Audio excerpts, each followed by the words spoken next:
If you've ever brought home a whole pumpkin and then wondered what to do with all of it, then I hope the 3 recipes I made in this video will give you some inspiration. Meal number 1, creamy pumpkin gnocchi. I think the most challenging part of cooking with a pumpkin is cutting it in half. As you can see, it was a bit of a struggle. I finally cut the pumpkin in half and scooped out the seeds. I then cut the hard stem bit and realized that peeling the skin with the vegetable peeler was easier than using a knife. I preheat the oven to 190 degrees Celsius so that the oven is ready by the time everything is chopped. I threw the pumpkin pieces in a baking dish and sprinkled a bit of nutmeg and sugar, and baked it in the oven for about 30 minutes. Meanwhile, I chopped a medium-sized onion and a big clove of garlic and added them to a frying pan with heated oil on medium-high heat. After a few minutes, I turned the heat down a bit and added in some tomato paste. I realized I didn't have much left in the tube. I would have liked to have added another tablespoon. I cooked the tomato paste with the onions for a couple of minutes. And then I added a cup of creme fraiche. I added water bit by bit to thin out the sauce.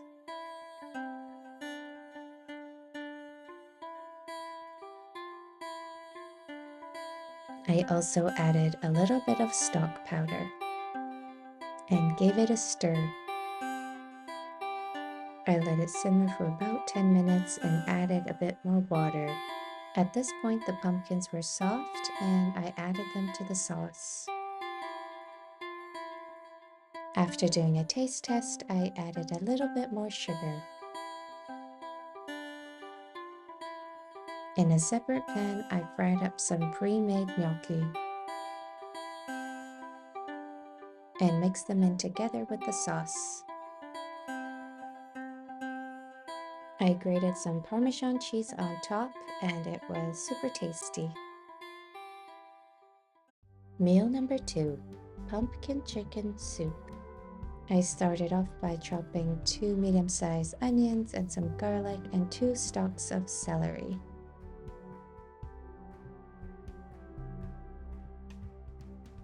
I also washed and peeled 2 medium-sized carrots and some potatoes.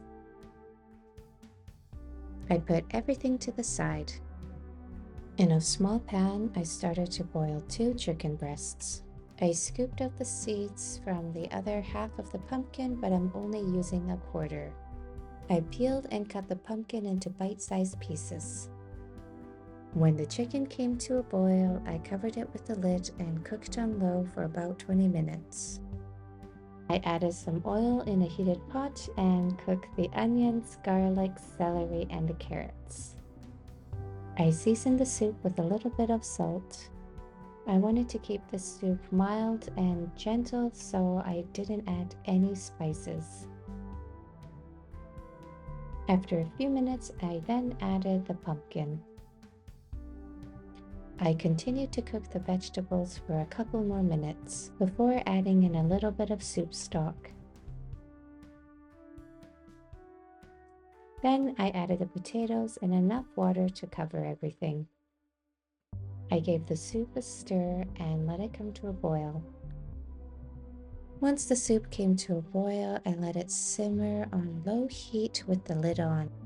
During this time, I removed the chicken breast and let it cool on a plate and shredded it into smaller pieces. After about 20 minutes, and when the vegetables were soft, I added the chicken to the soup. I let everything cook for another 5 to 10 minutes. This soup is perfect for when you're feeling a little bit under the weather and you need something warm and gentle to nourish your body. Roasted chickpeas and pumpkin with stuffed mushrooms. I made a quarter of a pumpkin and sliced them into thin pieces. I also preheated my oven to 190 degrees Celsius. I drizzled some olive oil over the pumpkin slices and the chickpeas, and seasoned everything with a little bit of salt.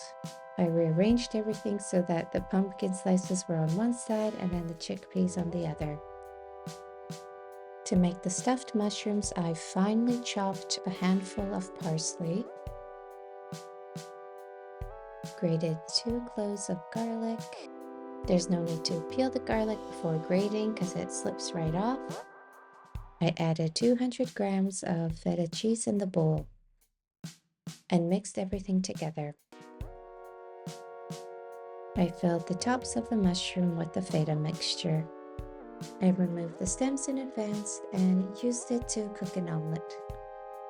I nestled the mushrooms in between the chickpeas and baked it in the oven for about 25 to 30 minutes.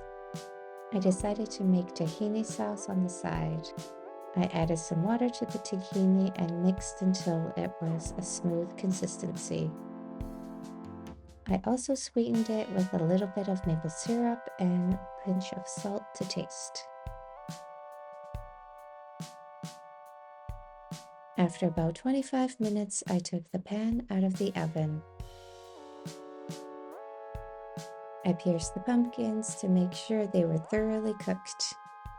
I served it on a plate while they were still hot and drizzled the tahini sauce over the pumpkins. Everything was roasted nicely and all the flavors complemented each other.